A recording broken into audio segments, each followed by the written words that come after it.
భారతీయ చిత్రసీమలోనే తారాస్థాయిలో వెలుగొందుతున్నటువంటి తారలు, గాత్రాలు ఎన్నో ఉన్నాయి. అటువంటి అన్ని గాత్రాల్లో నుండి మనందరినీ విడిచిపెట్టి పైకి వెళ్ళిపోయిన వాళ్ళ గాత్రాల్ని మరొక్కసారి మననం చేసుకుంటూ, స్మరించుకుంటూ, ఇప్పుడు మన మధ్యలోనే ఉండి వారి గానామృతాన్ని మనకే కాకుండా మన తర్వాతి తరాల వాళ్ళకు కూడా అందజేస్తున్నటువంటి ఎంతోమంది గాయని గాయకుల మనోభావాలు ఆవిష్కరించే వేదిక, స్వరమాధుర్యాన్ని పంచుకునేటటువంటి వేదిక వోడాఫోన్ జుమ్మందినాదం కార్యక్రమాన్ని వీక్షిస్తున్న అశేష ఆంధ్ర ప్రేక్షకులకి కార్యక్రమానికి ఇదే మా స్వాగతం.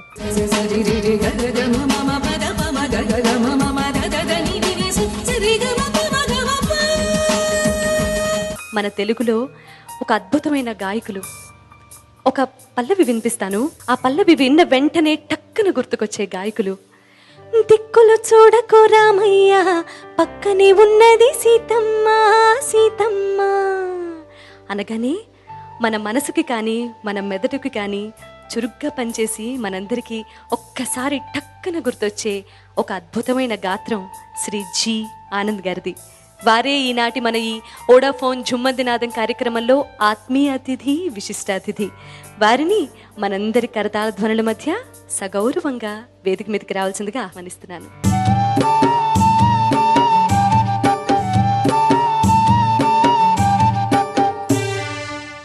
ఆనంద్ గారు, వోడాఫోన్ జుమ్మందినాదం కార్యక్రమానికి మా ఆహ్వానం మేరకు విచ్చేసినందుకు కార్యక్రమం తరఫున అలాగే మా అందరి తరఫున కూడా హృదయపూర్వకమైన స్వాగతం. థ్యాంక్ యూ సునీత గారు. సార్, మీ గురించి, మీరు పాడిన పాటల గురించి సినిమాల్లో, ఆ తర్వాత మీ కెరీర్ గురించి, మీ స్వరమాధురి గురించి, స్వరమాధుర్యం గురించి నాకు ఇవన్నీ తెలిసిన విషయాలే.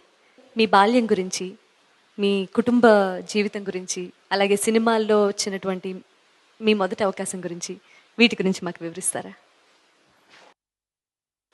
నేను శ్రీకాకుళం జిల్లాలో తులగం అనే గ్రామంలో పుట్టాను. మా నాన్నగారు జి చంద్రశేఖరరావు నాయుడు, అమ్మ అమ్మన్నమ్మ. మేము 5 బ్రదర్స్, 2 అక్క చెల్లెళ్ళు. మొదటి నుంచి మా నాన్నగారు పౌరాణిక ఆర్టిస్ట్ అవడం వల్ల ఆయన పౌరాణిక నాటకాలు వేస్తుండేవారు. ఆయన దగ్గర నేను పాటలు నేర్చుకుని రాగాలు అవి ఆయన దగ్గరే తెలుసుకున్నాను. ఆ పిచ్చి సినిమా పిచ్చిగా మారింది. ఆ పిచ్చి అంటే పాటల పిచ్చి. తర్వాత శ్రీకాకుళం జిల్లాలో సుకుమార్ ఆర్కెస్ట్రా అని ఉండేది, బండారు చిట్టుబాబు గారి ఆధ్వర్యంలో. ఆర్కెస్ట్రాలో వాళ్ళు నన్ను పిలిచి పాడించడం ప్రారంభించారు. నేను ఉద్యోగం చేస్తూ కూడా బిఎల్డబ్ల్యూగా టీచర్గా పనిచేశాను. చేస్తూ కూడా ఆ ఆర్కెస్ట్రాలో చాలా ఏళ్ళు పాడాను. సినిమాల్లోకి అవకాశం ఎలా వచ్చింది మీకు? సినిమాలోకి అవకాశం ఎలా అంటే, ఇలా పాటల ప్రయాణం చేస్తూ అక్కడక్కడ కాంపిటీషన్స్కి వెళ్తుండేవాడిని. నంద్యాలలో నందిని కళానికేతన్ అనే అసోసియేషన్ పెద్ద కాంపిటీషన్ పెట్టారు. నేషనల్ లెవెల్లో పెట్టారు. దగ్గర ఒక 70-80 మంది అటెండ్ అయ్యారు ఆ కాంపిటీషన్స్కి. జడ్జెస్ ఎవరో తెలుసా అండి? కేవి మహాదేవన్ గారు, శ్రీ డాక్టర్ పద్మశ్రీ బాలసుబ్రహ్మణ్యం గారు. ఈ ఇద్దరి ముందు పాడాలని ఎంతోమంది కుతూహలంతో వచ్చారు. కాంపిటీషన్లో అన్ని పాటలు పాడేశారు. నేను ఏదనుకుంటున్నా ప్రతి పాట అందరూ పాడేశారు. 70 మంది అందరూ పాడేశారు. లాస్ట్ వచ్చాను నేను. అప్పుడు లక్కీలీ వాళ్ళిద్దరిని చూడగానే నాకు ఏకవీర చిత్రంలో ఏ పారిజాతములు ఇయ్యగలని గుర్తొచ్చింది. ఇది పాడితే బాగుంటుంది, ఎవరు టచ్ అయ్యిందని అది పాడాను. పాడిన తర్వాత మంచి అప్లైజే వచ్చింది. నాకు వస్తుందో రాదో ప్రైజ్ అని అనుకున్నాను. 3rd ప్రైజ్ అనౌన్స్ చేశారు, ఎవరో పేరు చెప్పారు. 2nd ప్రైజ్ అనౌన్స్ చేశారు, ఎవరో పేరు చెప్పారు. 1st ప్రైజ్ అనగానే ఆడియన్స్ నుండి జి ఆనంద్ అని వచ్చింది. అదృష్టవశాత్తు బాలుగారు అవును అని చెప్పి బాలుగారు, మహాదేవన్ గారు నాకు అవార్డు ఇచ్చారు. సో చాలా చిన్న వయసులోనే పెద్దవాళ్ళ దృష్టిలో పడడం జరిగింది. అప్పుడే మహాదేవన్ గారు, నువ్వు మద్రాసు వస్తే నీకు తప్పకుండా పాడిస్తాను, అవకాశం ఇస్తాను అని చెప్పారు. వెంటనే శ్రీకాకుళం వెళ్ళి మోటామూలో కట్టుకొని తిన్నగా మద్రాసు వచ్చేసాను. కేవి మహాదేవన్ గారి ఆహ్వానం మేరకు చెన్నై వచ్చిన మీరు మొట్టమొదటి పాట మహాదేవన్ గారికి కాకుండా కోదండపాణి గారికి పాడడం జరిగింది 12 కాపురం సినిమాలో. అది వింతగా జరిగింది. మహాదేవన్ గారు పాడించాలని అనుకున్నారు ఇల్లు ఇల్లాలు అనే సినిమాలో. కాకపోతే ఏంటంటే అది రాజబాబు గారికి పాడాల్సి వచ్చింది. కృష్ణ గారికి ఎలాగో బాలసుబ్రహ్మణ్యం గారు పాడుతున్నారు, రాజ్బాబు గారికి కొత్త అబ్బాయి ఇతను పాడితే ఎలా ఉంటుందో అని మళ్ళీ ఆలోచించారు. కామెడీగా పాడాలి, అది నాలాంటి వాళ్ళకి చేత కాదు, ఎక్స్పీరియన్స్డ్ బాలసుబ్రహ్మణ్యం అయితే బాగా పాడతారని అది ఆయన చేత పాడించారు. తర్వాత నెక్స్ట్ పాడిస్తాను తప్పకుండా అవకాశం వచ్చిందని చెప్పారు. ఈలోగా నేను ప్రయత్నాలు చేస్తూ ఉంటే ఎవరో మా తెలిసిన వాళ్ళు కోదండపాణి గారిని కలవమని చెప్పారు. కోదండపాణి గారి దగ్గర కలవడానికి భయపడి నేను ప్రభాకర్ రెడ్డి గారిని కలిశాను. మీరు కోదండపాణికి ఇంట్రడ్యూస్ చేయండి అని. ఓకే తప్పకుండా పాట విన్నారు, నేను పాటిస్తానని ప్రభాకర్ రెడ్డి గారు ప్రామిస్ చేశారు. పండంటి కాపురం చిత్రంలో అది మళ్ళీ తిరిగి రాజబాబుకే పాడవలసిన పరిస్థితి ఏర్పడింది. అక్కడ కూడాను చివరికి రాజబాబు గారు తప్పలేదు, నేను ఫస్ట్ పాడింది రాజబాబు గారికి. అది నా కోసమే కల్పించినట్టు అయింది. ఎందుకంటే కృష్ణకి బాలుగారు పాడారు, ఘంటసాల గారు ఎస్వి రంగారావు గారు పాడారు, ఒక ముష్టివాడి పాత్ర ఉంటే అది కోదండపాణి గారే పాడారు, ఇంకెవరికి ఛాన్స్ లేదు అందులో. అందుకని పిక్నిక్ సాంగ్ పెట్టి నేను పుష్పవల్లి అని ఒక అమ్మాయి, సుశీల్ గారు, బాలు గారుతోనే ఫస్ట్ సాంగ్ పాడాను. అది ఒక పిక్నిక్ సాంగ్. మొట్టమొదట వీళ్ళందరితోనూ అంటే కలిసి రికార్డింగ్ అవుతూ ఉండేది, గాత్రాలు కానీ వయలెన్స్ ప్రతి ఆర్కెస్ట్రాతో సహా పాడాల్సి వస్తుంది. మరి మీరు కొత్త గాయకులు, మీకు ప్రైజ్ ఇచ్చినటువంటి పద్మశ్రీ బాలసుబ్రహ్మణ్యం గారి పక్కన అలాగే సుశీలమ్మ గారి పక్కన వీళ్ళందరితో కలిసి పాడటం మీ ఎక్స్పీరియన్స్ ఏంటి? డెఫినెట్గా థ్రిల్ ఫీల్ అయ్యాను. నేను ఒక లైన్ పాడినా 2 లైన్లు పైన ఆ మహామహులతో పాడేనే అనే తృప్తితో చాలా ధైర్యం తెచ్చుకున్నాను. ఓహో ఇంకా పాడవచ్చు, ఇక మీద అవకాశాలు వస్తాయి అని ఆశపడ్డాను అనమాట. ఆంధ్రదేశానికి వెండితెరకి రారాజుగా ఈరోజు నీరాజనాలు అందుకుంటున్నటువంటి పద్మభూషణ్ చిరంజీవి గారి మొట్టమొదటి యుగళ గీతం మీరు పాడారు. అవును, చిరంజీవి గారికి మొదట నేనే పాడాను. ఆ రోజు ఎలా ఫీల్ అయ్యారో ఈ రోజు ఎలా ఫీల్ అవుతున్నారు? అప్పుడు చిరంజీవి గారికి పాడాను, కానీ ఇప్పుడు పాడడం నా తరం అవుతుందా చెప్పండి. అప్పట్లో అతను కొత్త ఆర్టిస్టు, నేను కొత్త సింగర్ని కాబట్టి పాడించారు. ఇప్పటి పరిస్థితి పాడించేవారు కాదేమో నేను అనుకుంటున్నాను.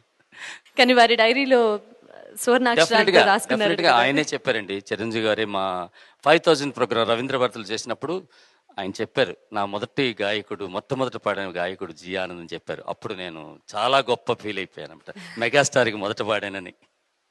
ఆ యుగళ గీతం ఎవరితో పాడారండి? అది నేను శైలజ పాడామండి. ఒక హమ్మింగ్ లా వస్తుంది పడవ అతనికి. మరి ఒక్కసారి ఆ పాట మా కోసం. ఎలియల్లో ఎందాక ఎలమీరిపోయేనమ్మా కూటిసిలక, ఓలమ్మ తిరణాల గిలక ఒగలాడి వయ్యారి మొలక, ఓలమ్మ తిరణాల గిలక ఒగలాడి వయ్యారి మొలక, ఎన్నెల్లో ఇల్లయ్యనా చుక్కల్లో పక్కయ్యనా, ఎల్లెల్లో ఇల్లయ్యనా చుక్కల్లో పక్కయ్యనా. అద్భుతమైన పాట అండి. ఈ పాట చక్రవర్తి గారి పుణ్యం అంటూ ఈ పాట నాకు దొరికింది.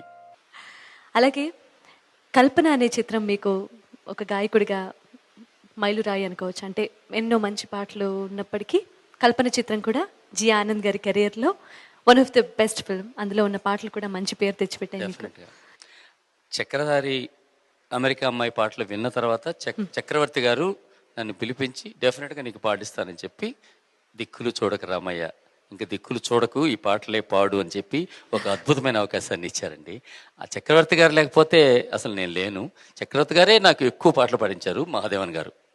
అంచేత ఆ పాట నాకు నిజంగా మంచి పేరు తెచ్చిపెట్టింది.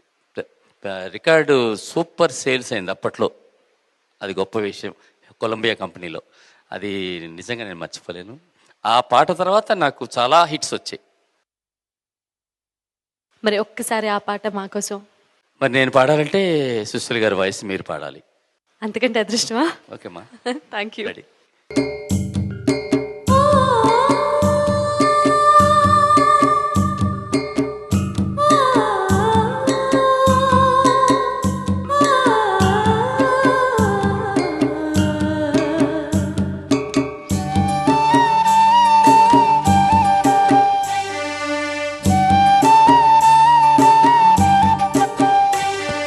దిక్కులు చూడకు రామయ్య, పక్కనే ఉన్నది సీతమ్మ,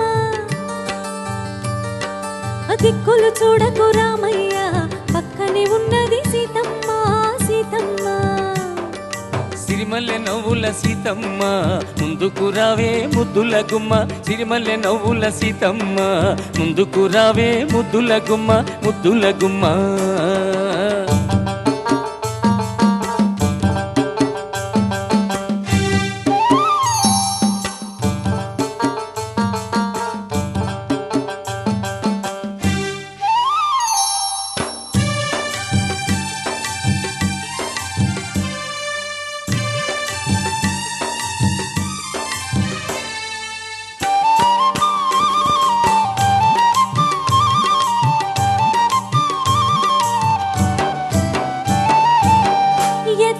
దాచుకుంటావో నా ఎదనే దాగి ఉంటావో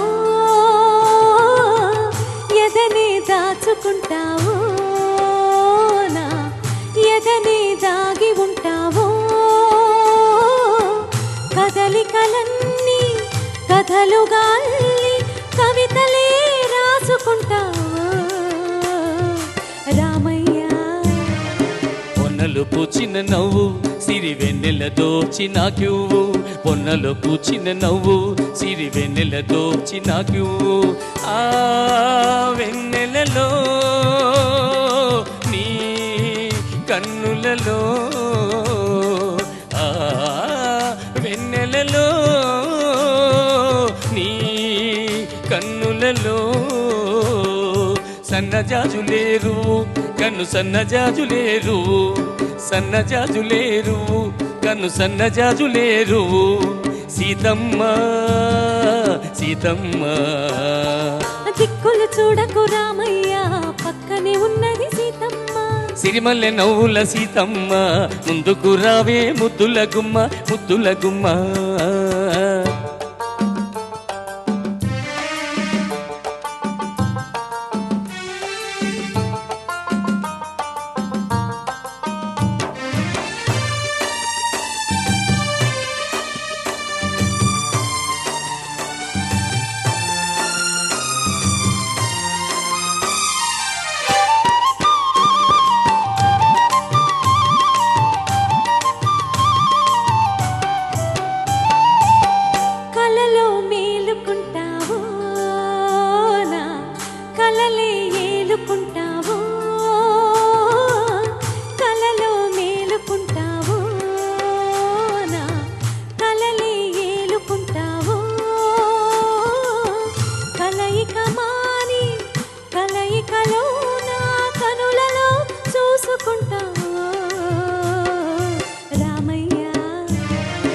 వెల్లువలైనది సొగసు తొలివేకువ నీ మనసు వెల్లువలైనది సొగసు తొలివేకువ నీ మనసు ఆ వెల్లువలో నా పల్లవిలో ఆ వెల్లువలో నా పల్లవిలో రాగమై పలికించు అనురాగమై పులకించు రాగమై పలికించు అనురాగమై పులకించు సీతమ్మ సీతమ్మ దిక్కులు చూడకు రామయ్య పక్కనే ఉన్నది సీతమ్మ సిరిమల్లె నవ్వుల సీతమ్మ ముందుకు రావే ముద్దుల గుమ్మ ముద్దుల గుమ్మ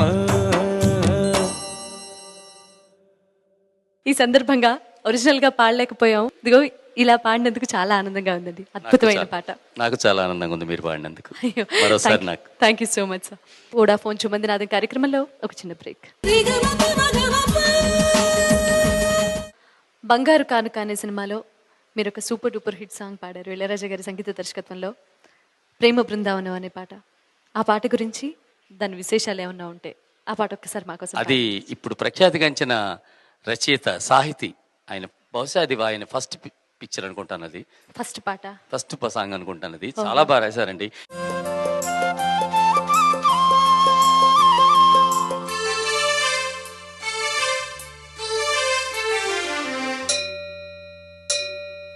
ప్రేమ బృందావనం పలికెలే స్వాగతం ఆ రాముడు నా వరునిగా చేరగా ప్రేమ బృందావనం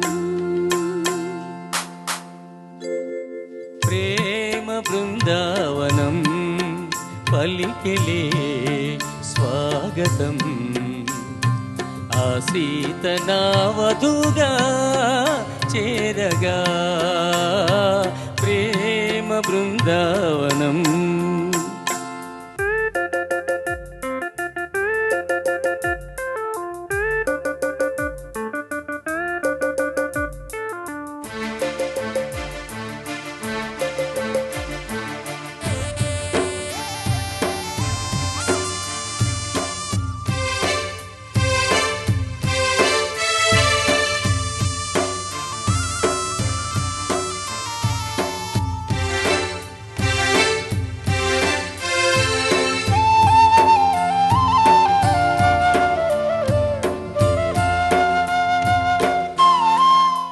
గాలికే నీ అందం కవితలే నేర్పేనమ్మా, వీణకే నీ గానం స్వరములే తెలిపేనమ్మా. చందమామ నీ ముందు ఎందుకే బొమ్మ, ఆ అమ్మమ్మ అపురూప సుందర అప్సర నీవే. ప్రేమ బృందావనం పలికెలే స్వాగతం, ఆ రాముడు నా వరునిగా చేరగా ప్రేమ బృందావనం. Fantastic songs.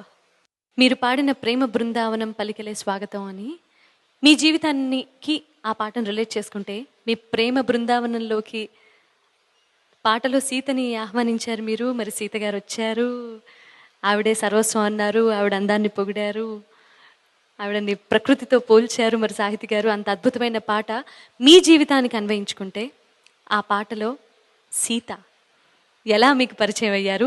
మాకు తెలిసి మీది ప్రేమ వివాహం, పెద్దల్ని ఎదిరించి పెళ్లి చేసుకున్నారు మీరు. మీ ప్రేమ వివాహం గురించి, మీ శ్రీమతి గారి గురించి. అమెరికా అమ్మాయి చిత్రంలోనే మేమిద్దరం కలుసుకున్నాం. అమెరికా అమ్మాయికి అమ్మాయి డబ్బింగ్ చెప్పింది, నా మిస్సెస్ సుజాత. అప్పుడు ఆ చిత్రంలో పాడిన నేను ఆమె కలిసి కచేరీలు చేద్దామని అనుకున్నాము. కొన్ని కచేరీలు చేశాము. ఆ తర్వాత ప్రేమ కచేరీ, ప్రేమ కచేరీలు చేశారా? అదే ఆ కచేరీల ద్వారా మా ఇద్దరే పరిచయం అయింది. తర్వాత పెళ్లి చేసుకున్నాము. పెళ్లి చేసుకున్న తర్వాత మాకు ఇద్దరు అబ్బాయిలు. పెద్ద అబ్బాయి అరవింద్ యుఎస్లో సాఫ్ట్వేర్ ఇంజనీర్, చిన్న అబ్బాయి అరుణ్ మెడ్రాస్లో సిఫీలో పనిచేస్తున్నాడు. ఇతను ఎంబీఏ చేశాడు, ఆయన అమెరికాలో ఎంఎస్ చేశాడు. ఓకే, వీళ్ళిద్దరికి మీకున్నటువంటి గాయక లక్షణాలు ఏమైనా వచ్చాయి? అన్నీ ఉన్నాయి, కానీ నేనే వద్దన్నాను. నా కష్టాలు మీకు వద్దని చెప్పాను. ఎందుకంటే ఇప్పుడు నిలదొక్కుకోవడం చాలా కష్టం అండి. అప్పటి రోజులు వేరు, ఇప్పుడు కాంపిటీషన్. ఎక్స్ట్రాడినరీ టాలెంట్ ఉంటే తప్ప నిలవడం చాలా కష్టం. కొన్నాళ్ళు ఏదో పాడేసి తర్వాత పడుకుంటే ఏం లాభం?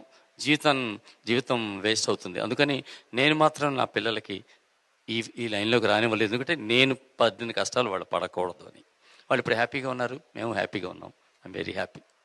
సినిమా ఇండస్ట్రీలో ఉన్న కష్టాలు ఎన్నో అనుభవించారు, ఆటుపోటులను ఎదుర్కొన్నారు. కొన్ని పాటలు మీరు పాడినా కూడా తీసేసి ఇలా చేసి, ఇలాంటి పరిస్థితులే నవగాయని గాయకులు కూడా ఎంతోమంది ఎన్నో రకాలుగా ఎదుర్కోవటం జరుగుతుంది. మరి యువతరం గాయని గాయకులకి మీ ఎక్స్పీరియన్స్తో మీరిచ్చే సలహాలేంటి, సూచనలేంటి?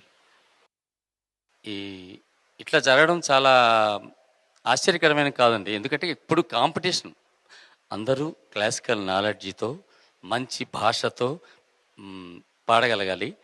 అటువంటిప్పుడే గుర్తింపు వస్తుంది. అరకొర నేర్చుకుని వస్తే చాలా కష్టం అవుతుంది. నేను ఒకప్పుడు క్లాసికల్ నేర్చుకోకపోవడమే నా దురదృష్టం. నేర్చుకుని ఉంటే నేను డెఫినెట్గా మంచిగా అయ్యేవాడిని. వాయిస్ ఉంటే సరిపోదు, మిగతా అన్నీ కూడా ఉండాలి. అందుకని కొత్తగా వచ్చేవాళ్ళు పకడ్బందీగా రావాలని, అన్ని అర్హతలు పొంది వస్తే వాళ్ళకి తిరుగు అనేది ఉండదని నేను చెప్తున్నాను. సినిమా ఇండస్ట్రీలో టాలెంట్ ఎంత ఇంపార్టెంటో అదృష్టం కూడా అంతే important. At the same time అదృష్టం కూడా కావాలండి. టాలెంట్ ఉన్నవాళ్ళు కూడా చాలా మంది. దాన్ని మీరు ఏకీభవిస్తారా? డెఫినెట్గా టాలెంటే కాదు, అదృష్టం కూడా కలిసి రావాలి. అది లేకపోతే మాత్రం టాలెంట్ ఉన్నా సరే కొంతమందికి ప్రయోజనం లేకుండా ఎంతోమంది ఉన్నారు, మహామహులు ఉన్నారు. మీకు చిత్ర పరిశ్రమలో క్లోజ్ ఫ్రెండ్స్ ఎవరండి? అందరూ ఆర్కెస్ట్రా పీపుల్ అంతా నాకు చాలా క్లోజ్గానే ఉంటారు. నేను అందరితో చాలా స్నేహంగానే ఉంటాను. అందరూ నన్ను అభిమానిస్తారు. నేను అందరినీ, ఇండస్ట్రీలో దేవుడి దేవల్ల అందరూ సింగర్లు, అందరూ ఆర్కెస్ట్రా వాళ్ళు ఆనంద్ అంటే మంచివాడు అనే ఒక పేరు మాత్రం సంపాదించుకున్నాను. అదే నేను సంపాదించుకున్న ధనం. జి ఆనంద్ గారంటే వారు పాడటంతో కాకుండా, వారి పాటలే కాకుండా మిగతా యువ గాయని గాయకులకి వాళ్ళు ఇండస్ట్రీకి వచ్చిన కొత్తల్లో కష్టాలను ఎదుర్కోకుండా వాళ్ళు ఏ రకంగా ఉండాలో, ఏ రకంగా ఉంటే పరిశ్రమలో నిలదొక్కుంటారో ఇలాంటి సూచనలు, సలహాలు నాకు తెలిసి చాలామంది యువ గాయని గాయకులకి ఇచ్చారు, నాతో సహా. మీరు పాడారు మా ఆర్కెస్ట్రాలో. అదే అదే నా అదృష్టం. ఇంత మంచి పేరు తెచ్చుకున్నారు. అదే కావాల్సింది మాకు. అలాగే చాలామంది వచ్చారండి. చాలామంది వచ్చారు. చాలామంది మంచి పేరు ప్రఖ్యాతులు సంపాదించుకున్నారు. అంతకంటే ఆనందం మరి నాకు లేదు. నేను ఇప్పుడు యాక్చువల్గా ఒక 2500 ప్రైవేట్ భక్తి గీతాలు కంపోజ్ చేశాను. అవి సీడీలుగా రిలీజ్ అయ్యాయి. ఆ సీడీల్లో కొత్త కొత్త సింగర్లు పాడిస్తున్నాను. నేను 1-2 పాడుతున్నాను. అట్లా చేస్తూనే ఉన్నాను. ఎవ్రీ మంత్ ఒక సీడీ చేస్తున్నాను. ప్రతి కొత్త సింగర్లు పాడిస్తూనే ఉన్నాను. మీరు ఎన్నో అద్భుతమైన ప్రైవేట్ సాంగ్స్ కూడా పాడున్నారు. మీ స్వరకల్పనలో వచ్చినటువంటి మీకు చాలా ఇష్టమైన కొన్ని పల్లవుల్ని మాకు వినిపించండి. ఒక 2 పల్లవులు పాడతానండి. సాయి నామ సంకీర్తనం జన్మ తరించు సాధనం.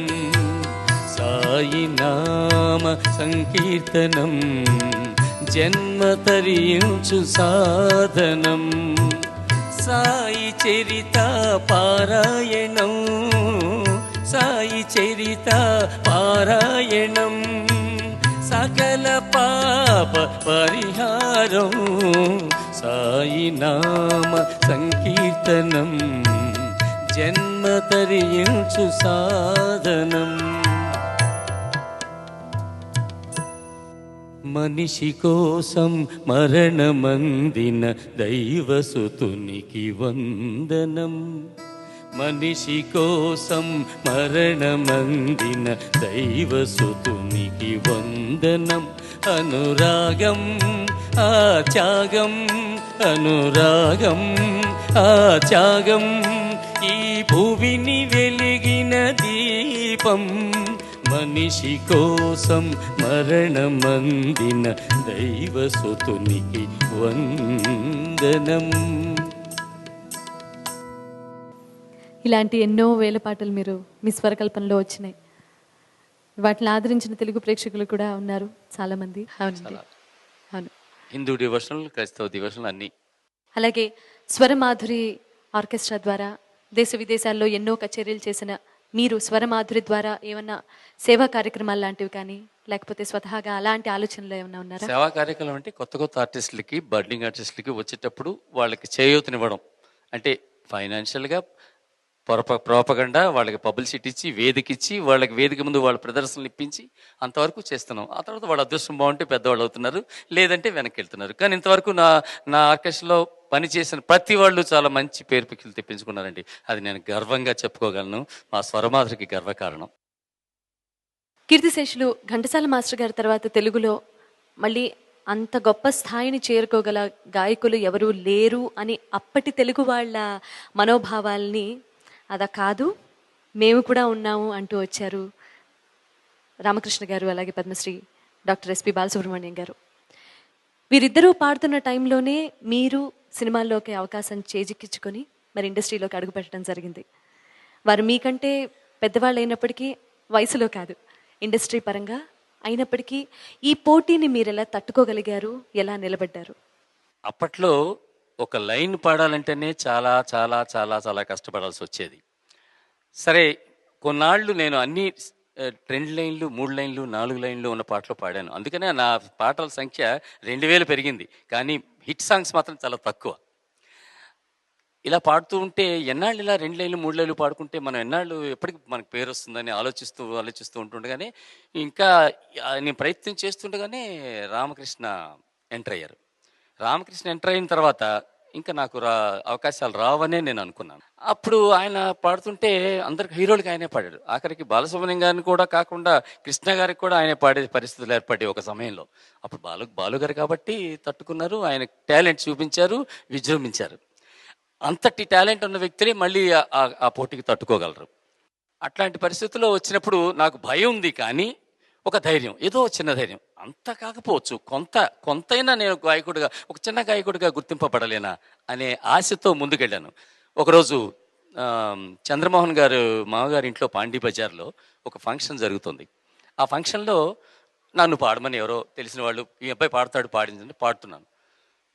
ఏదో ఘంటసాల గారి పాట ఏదో పాడానండి. పాడుతుంటే ఆ రోడ్డు నుంచి వెళ్ళిపోతున్నాడు అనమాట నవత కృష్ణంరాజు, నవత చిత్ర కృష్ణంరాజు గారండి, ప్రొడ్యూసర్. ఆయన మహానుభావుడు. ఆయన వెళుతూ, ఆ అబ్బాయి ఎవరో పాడుతున్నారయ్యా, అబ్బాయిని రేపు ఆఫీస్కి రమ్మను అని చెప్పి ఒక అసిస్టెంట్ డైరెక్టర్ మేడిశెట్టి అప్పారావు అని మా ఫ్రెండ్, వాడి చేత కౌరు పెట్టాడు. చెప్పగానే నాకు ఏదో ఆశ. అంతవరకు అన్ని 2 లైన్లు 3 లైన్లు పాడుకుంటూ కూర్చున్నాను. ఎక్కడ ఒక సంవత్సరం అయిపోయింది. వెళ్తే సరే నెక్స్ట్ డే ఆఫీస్కి వెళ్ళాను. కూర్చోమన్నారు. నేను నిన్న పాట విన్నానయ్యా, బాగుంది. మా డైరెక్టర్ గారు, మ్యూజిక్ డైరెక్టర్ గారు జీకే వెంకటేష్ గారికి పరిచయం చేస్తాను. ఆయన నచ్చితే నీకు ఖచ్చితంగా నేను పాడిస్తాను. నేను ఓకే, మ్యూజిక్ డైరెక్టర్ గారు ఓకే అవ్వాలి అని చెప్పారు. సరే అని ఆయన కోసం ఎదురు చూస్తున్నాం. జీకే వెంకటేష్ గారు వచ్చారు. ఇంకొక విచిత్రం ఏంటంటే, జీకే వెంకటేష్ గారు వెంట ఎవరున్నారు తెలుసా అండి? ఇళయరాజా గారు, అప్పుడు రాజా గిటారిస్ట్, ఆయన అసిస్టెంట్ కంపోజ్ గిటారిస్ట్, ఇద్దరు వచ్చారనమాట. వచ్చి కూర్చుంటే ఈ అబ్బాయి పాడతాడని చెప్తే, ఎవరయ్యా అంటే చెప్పాను, సో అండి, ఇది పాడు అన్నాడు. లక్కీగా నేను బాలుగారి పాట ఏదో పాడాను. అది బాగా నచ్చింది ఆయనకి. నచ్చిన తర్వాత ఓకే తప్పకుండా నీకు పాడిస్తానన్నారే, కానీ నాకు భయమై పాడిస్తారో లేదో అని చెప్పేసి మళ్ళీ బాలులో పాడేవేంటంటారేమో. అమెరికా అమ్మాయి చిత్రంలో గోపి అని రైటర్, ఆయన చిత్రం రాయించారండి. ఒక వేణువు. నేనేం ఫీల్ అయినంటే, ఒక వేణువు వినిపించను స్లోగా ఉంది ఈ పాట, అందులో ఫాస్ట్ సాంగ్స్ అంతా బాలసుబ్రహ్మణ్యం గారు పాడించారు, ఈ పాట నాకు పేరు వస్తుందో లేదో అని నేను బాధపడుతున్నాను. పాట చెప్పారు, వినిపించారు, ప్రాక్టీస్ చేశాను. ఏం అలా ఉన్నామని అడిగారు జీకే గారు. ఏమండి ఇది స్లో పాట, ఇది హిట్ అవుతుందో లేదో, నాకు పేరు వస్తుందో లేదో, ఇన్నాళ్ళు 2 లైన్లు 3 లైన్లు పాడుతూ ఉన్నాను అంటే, నీకు తెలీదు, ఈ పాట భవిష్యత్తు నీకు గొప్పగా ఉంటుందని చెప్పారు. అలాగే జరిగిందండి. ఇక్కడ రాజా అని ఒక అతను ఉన్నాడు, గిటారిస్టుడు. ఈయన వచ్చే సంవత్సరానికి ప్రపంచాన్ని ఏలేస్తాడని చెప్పారండి. ఎక్కడ మహానుభావుడు ఉన్నాడో కానీ ఎంత కరెక్ట్గా చెప్పారండి ఆయన. పాడాను, అదృష్టవశాత్తు బాగుందన్నారు అందరూ బాగుందంటంతో పాటు జి ఆనంద్ గారు అంటే ఆ తరం నుంచి ఈ తరం వరకు ఎన్ని తరాలు మారినా కూడా ఒక వేణువు పాట మాత్రం మీ గొంతులో అలాగే నిలిచిపోతుంది. అమెరికా అమ్మాయి పాట లేకపోతే జి ఆనంద్ లేడు. అందుకని ఈ సినిమా పరిశ్రమలో పాటల పల్లకిలో నాకు జన్మనిచ్చిన జీకే వెంకటేష్ గారికి నేను హృదయపూర్వకంగా ధన్యవాదాలు, కృతజ్ఞతలు, నమస్సుమాంజలు తెలుసుకుంటున్నాను. నమస్సుమాంజలు తెలియజేసుకుంటూ మా కోసం మా ప్రేక్షకుల కోసం ఒక్కసారి ఒక వేణువు పాట వినిపిస్తారా ప్లీజ్?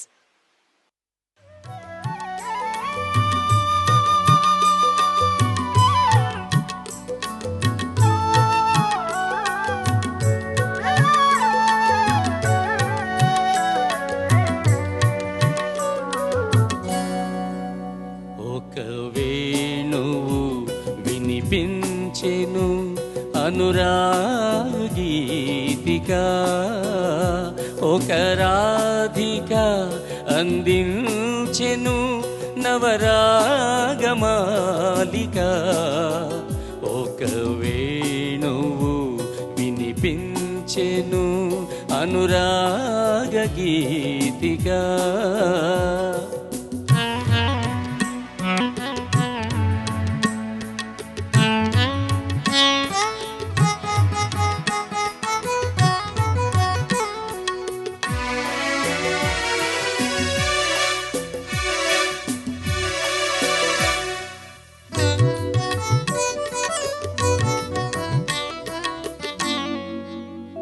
సిరివెన్నెల తెలవోయెను జవరాలి చూపులో, సిరివెన్నెల తెలవోయెను జవరాలి చూపులో, నవమల్లిక చినవోయెను నవమల్లిక చినవోయెను చిరునవ్వు సొగసులో. ఒక వేణువు వినిపించెను అనురాగ గీతిక.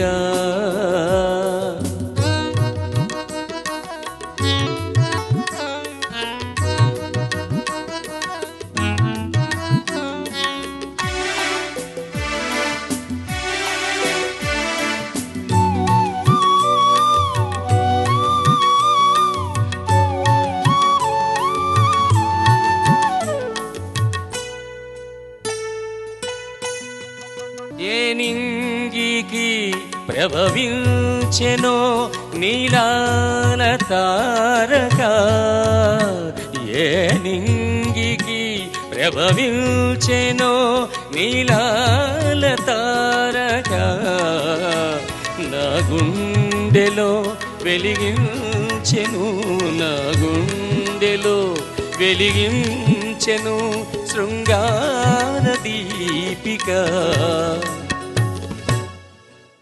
ఒక వేణువు వినిపించెను అనురాగ గీతిక, ఒక రాధిక అందించెను నవరాగమాలిక. ఒక వేణువు వినిపించెను అనురాగ గీతిక.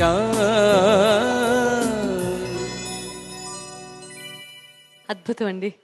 అప్పటి నుంచి ఇప్పటి వరకు కూడా ఆ పాట విన్నప్పుడల్లా ఎప్పటికప్పుడు ఇది కొత్త పాట అన్నంత ఫ్రెష్గా ఉంది. అలాంటి పాట పాడటం అది మీకు చాలా పేరు తెచ్చిపెట్టడం నిజంగా అదృష్టం. నిజంగా ఎన్ని వేల కచేరీలు పాడానో తెలియదు.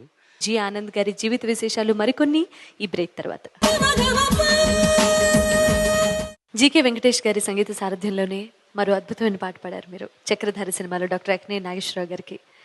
ఆ పాట గురించి దానికి సంబంధించిన విశేషాలు ఆ పాట రికార్డులో నాది ఉంది, పిక్చర్లో బాలసుబ్రహ్మణ్యం గారి పాట ఉంది. ఎందుకంటే రికార్డింగ్ అయిన వెంటనే జీకే వెంకటేష్ గారు రికార్డు పంపించారు హెచ్ఎంఐకి. పిక్చర్ రిలీజ్ ముందు ఏదో సందర్భంగా ఎందుకోసం అది మారిపోయింది. బట్ రికార్డ్ రిలీజ్ అయింది, చాలా పాపులర్ అయిపోయింది నా పాట. విఠల విఠల పాండురంగ విఠల జై పాండురంగ విఠల, విఠల విఠల పాండురంగ విఠల జై పాండురంగ విఠల. సర్వం మరచిని స్మరణము సేయా, సర్వం మరచిని స్మరణము సేయా, స్వర్లోక ఆనందమే. విఠల విఠల పాండురంగ విఠల జై పాండురంగ విఠల.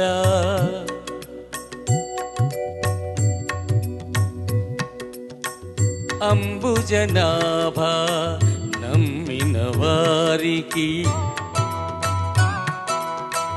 అంబుజనాభా నమ్మిన వారికి అభయమునొసగి ఆతిని బాపి, ఉభయ తారక పదమును చూపి, ఉభయ తారక పదమును చూపి ఉద్ధరించు కరుణా సింధో. విఠల విఠల పాండురంగ విఠల జై పాండురంగ విఠల. వండర్ఫుల్ సార్, అద్భుతంగా ఉంది. Thank you. చక్రవర్తి గారి దగ్గర పనిచేసినటువంటి ఎంతోమంది అసిస్టెంట్స్లో మరి వారి దగ్గర నేర్చుకున్న అనుభవంలో ఇప్పుడు పెద్ద పెద్ద సంగీత దర్శకులు ఉన్నారు, ఎంతమంది గాయకులు ఉన్నారు, చాలా మంది ఉన్నారండి. మీ అందరితోనూ మీకున్న అనుబంధం? ఈ అందరితో ఏదైనా ఫంక్షన్ చేసి చక్రవర్తి గారికి మా కృతజ్ఞత తెలుపుకోవాలని. మీకు తెలుసు, తిరుపతిలో ఫంక్షన్ చేశాము, స్వర చక్రవర్తికి స్వరాభిషేకం అని. మొత్తం ఆయన శిష్యులందరినీ ఒకే వేదిక మీద తీసుకొచ్చి చాలా ఫంక్షన్ చేశాను. అది ఆయన పోతూ పోతూ మర్చిపోలేని వ్యక్తి. ఆయనకి ఒక గొప్ప సన్మానం జరిగింది ఆ రోజే, మీ అందరికీ తెలుసు. అలాగే మహాదేవన్ గారికి కూడా స్వరబ్రహ్మ గారిని పిలిచి మీరు సన్మానం చేశామండి. అప్పుడు అందరు గాయకుల్ని పిలిచి చేయడం అదొక ఆనందంగా ఉండేది. నా అదృష్టం ఏంటంటే ఆ ప్రోగ్రామ్ మొత్తం మీరే కంపేర్ చేశారు. Excellent programme. అది CD DVD రూపంలో కూడా అమెరికాలో అమ్ముడవుతున్నాయి, తెలుసా మీకు? ప్రతి ఇంట్లో ఉంది. అది ఆ ఇద్దరికి మనం నీరాజనం ఆ విధంగా చేసుకున్నాం అనమాట. మహాదేవన్ గారితో పని చేయడంలో మీ ఎక్స్పీరియన్స్ ఏంటి? ఆయనతో పనిచేయడం చాలా సంతోషం. ఎనీ సింగర్ ఆయన పాట పాడడానికి చాలా ఈజీ. ఎందుకంటే ఆ పైన ఉండదు, కిందనే ఉండదు, కరెక్ట్గా ఉంటుంది వాయిస్. ఎలాంటి వాయిస్ అనే పాడవచ్చు. అతని కంపోజ్నే ఎక్స్ట్రాడినరీగా ఉంటుందండి. ఆయన దగ్గర పాడడం చాలా హ్యాపీ. ఆయన మ్యాక్సిమం 2-3 టేకులు మించి తీయరు, ఎలాంటి గాయకులైనా సరే. అటువంటి పాట నాకు నచ్చింది. నేను శైలజ పాడాం మన ఊరి పాట చిత్రంలో. ఆ పాట మీరు పాడితే తప్పకుండా సార్. ఫోక్ స్టైల్లో ఉంటుంది ఆ పాట. అవునండి, కొసరాజు గారు రాసిన పాట. కొసరాజ్ గారు రాశారు. ఎన్నో అద్భుతమైన పాటలు రాశారు. ఒక్కసారి ఆ పాట మాకు. ఓకే. నల్ల నల్లని మబ్బులో నలక్కో పిల్ల, తెల్ల తెల్లని సందమామ లక్కో పిల్ల. నల్ల నల్లని మబ్బులో నలక్కో పిల్ల, తెల్ల తెల్లని సందమామ లక్కో పిల్ల. కొప్పులోని మల్లె పూలు గుమ గుమలాడుతుంటే, చేతినున్న చిట్టి గాజులు గల్లు గల్లు మంటుంటే, అబ్బబ్బా అబ్బబ్బ నా ఒళ్ళు చల్లు చల్లు మన్నది. నల్ల నల్లని మబ్బులోన లక్కో పిల్ల, తెల్ల తెల్లని సందమామ లక్కో పిల్ల.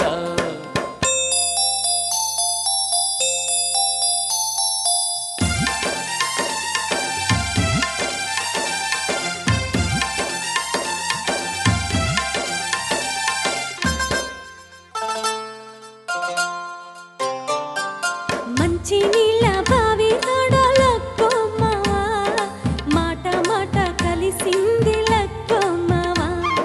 మంచి నీళ్ళ బావి తోడలక్కో మావా, మాట మాట కలిసింది లక్కో మావా. సింగపూరు రంగు చీర మెహమాను ఇస్తావా, లక్కవరం తిరణాలు ముక్కెరకొని ఇస్తావా. కాపవరం సంత నుంచి కడియాలు తెస్తావా. మంచి నీళ్ళ బావి తోడలక్కో మావా, మాట మాట కలిసింది లక్కో మావా.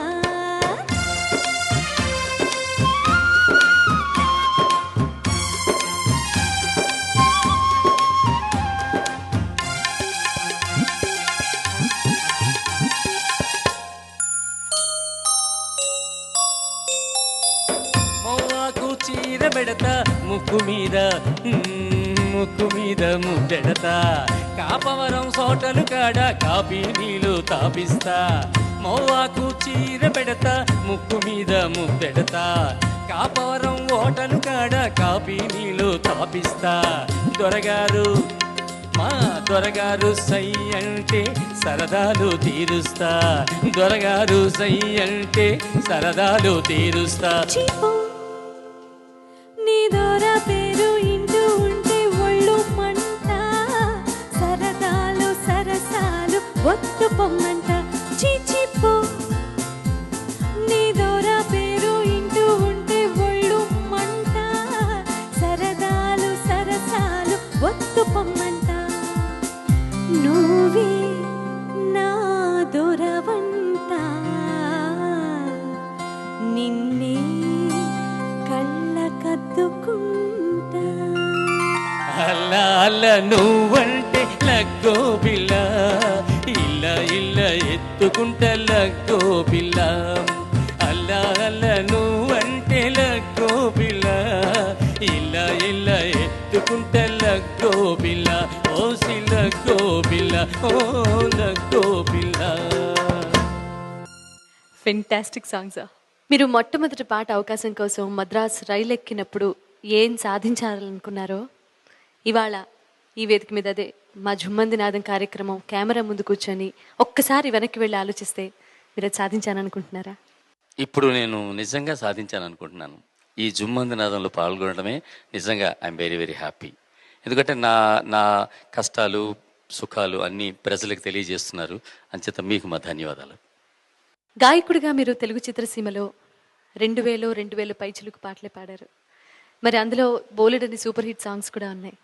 సూపర్ హిట్ సాంగ్స్ ఉన్నప్పుడు అక్కడి నుంచి కెరీర్ని నాకు తెలిసి కంటిన్యూ చేసి ఒక స్థాయికి రీచ్ అవుతారు ఎవరైనా సరే. కానీ మిమ్మల్ని చూస్తే స్వరమాధురి ఆర్కెస్ట్రాలోనే అందులోనే కంటిన్యూ అయిపోతున్నారు, కానీ మధ్యలోనే ఆపేసిన ఫీలింగ్ వచ్చింది మీ కెరీర్ గాయకుడిగా, సినీ గాయకుడిగా. దానికి కారణం ఏంటి అంటే ఒక ప్రస్ఫుటమైన రీజన్ ఏమన్నా ఉందంటారా దానికి? అంటే రీజన్ అంటే నేను పాడిన చాలా పాటలు ఏదో కొన్ని పరిస్థితుల్లో తీసేయడం జరుగుతుంది. కొన్ని పాటలు ఈ పాట ఉంటే బాగుండేది, ఇది నాకు పేరు తెస్తుంది అనే పాట దురదృష్టవశాత్తు మిస్ అయిపోతుండేది. ఇట్లాగా అవుతున్నప్పుడు ఏంటంటే కొంచెం నిరాశ నిస్పృహ వస్తుంది. ఇట్లా చాలాసార్లు జరిగినప్పుడు నేను కొంచెం డిస్కరేజ్ అయ్యాను. కానీ ఒక్కొక్క పరిస్థితుల్లో ఎందుకు అనేది తర్వాత మాకు తెలుస్తుంది ఎందుకు ఏంటనేది. ఎందుకంటే కచేరీలు ఎక్కువగా చేస్తుండేవాడిని. 30 రోజులు, నెలకు 30 రోజులు కచేరీలు చేస్తూ వస్తూ నెక్స్ట్ డే రికార్డింగ్ ఉండేది. రికార్డింగ్ వచ్చేటప్పుడు ఏంటంటే ఈ కచేరీలు, ఈ నిద్ర లేకపోవడం ఇదంతా దీనివల్ల వాయిస్ బాగులేకపోయి ఉండొచ్చు, పాడలేకపోయి ఉండొచ్చు. అట్లా కూడా కొన్ని కొన్ని పాటలు పోయింది. కొన్ని బాగున్న పాటలు కూడా దురదృష్టవశాత్తు పోయాయి. కొన్ని పాడిన పాటలు పిక్చర్లో లేకుండా రికార్డులో కూడా ఉన్నాయి కొన్ని. అట్లా చాలా జరిగాయి. ఇంకొక విషయం జరిగిందంటే జనవరి 1 నేను పాడాను. ఏదో జనవరి 1 జ్ఞాపకం లేదు. ఆ రోజు ఎస్పి బాలసుబ్రహ్మణ్యం గారు సిటీలో లేరు, బాంబేలో ఎక్కడ ఉన్నారు. ఆ రోజు ఫస్ట్ సాంగ్ నేను పాడాను, జెమినీ స్టూడియోలో పాడాను. చక్రవర్తి గారు పాడించారు. మల్లెల వేళ అల్లరి వేళ మదిలో మన్మథలీల నీవు నేనైన వేళ ఉండిపోవాలి ఇలా ఇలా. ఈ పాట నేను సుశీల్ గారు పాడాము. చాలా మంచి పాట. ఇది బాగుంది, ఉంచేయాలని చక్రవర్తి గారు ట్రై చేశారు. చక్రవర్తి గారు బాలసుబ్రహ్మణ్యం గారికి ఫోన్ చేసి నీకు పాడమంటే పాడొద్దు అని చెప్పారు పాపం. అంటే బాలసుబ్రహ్మణ్యం డెఫినెట్గా నేను పాడను, అతను జనవరి 1 పాడాడు, ఆయనకు ఒక సెంటిమెంట్ ఉంటుంది, బాగా పాడి ఉంటాడు అనేసి నేను పాడనని చెప్పాడు. ప్రొడ్యూసర్లు పాడమన్నారు, పాడడం జరగలేదు. ఆ పాట నాదే ఉండిపోయింది. కానీ ఆ హీరోకి అది పెట్టలేదు, సెకండ్ హీరోకి అది పెట్టాల్సిన పరిస్థితి వచ్చింది. ఎందుకంటే ఆ హీరోకి వేరే సింగర్ పాడుతున్నారు. ఇలాంటి కారణాలు చాలా ఉన్నాయి. ఇలా చాలా రేర్గా జరుగుతూ ఉంటాయి. చాలా జరుగుతుంటాయి. ఇది కామన్గా తీసుకోవడమే అంతే. లేదంటే మరి ఈ కాంపిటీషన్లో ముందుకు వెళ్ళడం చాలా కష్టం. అప్పుడేంటంటే రిస్క్ చేసేవాళ్ళు కాదు. డైరెక్టర్లు కానీ, మ్యూజిక్ డైరెక్టర్లు కానీ, ప్రొడ్యూసర్లు కానీ, హీరోలు కానీ రిస్క్ చేసేవాళ్ళు కాదు. ఎందుకు రిస్క్, బెస్ట్ ఉంటుండగా ఎందుకు సెకండ్ కోసం ట్రై చేయడం అనుకునే పరిస్థితి అప్పుడు. Proved SP Balasubrahmanyam the best అని. మరి నెక్స్ట్ అంటే వాళ్ళకి ఏదో భయం, ఈ పాపులర్ అవుతుందో లేదో అని. హీరోలు కూడా ఒకనొక పిక్చర్లో నేను ఒక కమెడియన్కి పాడాల్సి వస్తే నాకు బాలసుబ్రహ్మణ్యం పాడాలని ఆ కమెడియన్ అంటే చెప్పారు. అప్పుడు నేను పాడలేకపోయాను. అంటే వాళ్ళ ఇది అతను పాడితే బాగుంటుంది, అతను పాడితే ఇంకా ఏదో జిమ్మిక్స్ చేస్తారు అని ఏదో ఆశ ఉంటుంది. ఎవరి స్వార్థం కాదు, ఎవరి భవిష్యత్ కోసం వాళ్ళు తాపత్రయపడతారు. అందువల్ల ఇందులో ఏ తప్పు లేదు ఈ సినిమా ఫీల్డ్లో. 3 దశాబ్దాలుగా తెలుగు చిత్రసీమలో తనదంటూ ఒక ప్రత్యేక శైలిలో పాటలు పాడుతూ, అలాగే ఎన్నో స్టేజ్ ప్రోగ్రామ్స్ కండక్ట్ చేస్తూ, వారికంటూ ఒక ప్రత్యేకమైన వ్యక్తిత్వాన్ని కలిగి ఉండి తెలుగు ప్రేక్షకుల హృదయాల్లో జి ఆనంద్ గారు కూడా చిరస్థాయిగా నిలిచిపోతారు అనడంలో సందేహం లేదు. ఆనంద్ గారు ఓడాఫోన్ చుమ్మందినాదం కార్యక్రమానికి వచ్చి ఎన్నో అద్భుతమైన మీరు పాడిన పాటలు వినిపించి, అలాగే మీ జీవిత విశేషాన్ని తెలియజేసినందుకు మరొకసారి మా అందరి తరఫున, ఈనాడు టెలివిజన్ తరఫున, వైజయంతి టెలివెంచర్స్ తరఫున మరి ముఖ్యంగా ధన్యవాదాలు తెలియజేసుకుంటున్నాను సార్. నేను కూడా వైజయంతి టెలివెంచర్స్ వారికి, ఈటీవీ వారికి నా హృదయపూర్వక ధన్యవాదాలు తెలియజేసుకుంటున్నాను. ఎందుకంటే ఇంత మంచి అవకాశం ఇచ్చారు. ప్రేక్షకులతో ఈ కాసేపు గడిపే అవకాశం, అదృష్టం మహద్భాగ్యంగా భావిస్తూ మీకు ధన్యవాదాలు తెలియజేసుకుంటున్నాను. మా అందరి తరఫున మీరు ఈ కార్యక్రమానికి వచ్చినందుకు ఒక చిరు సత్కారం చిన్న జ్ఞాపికతో.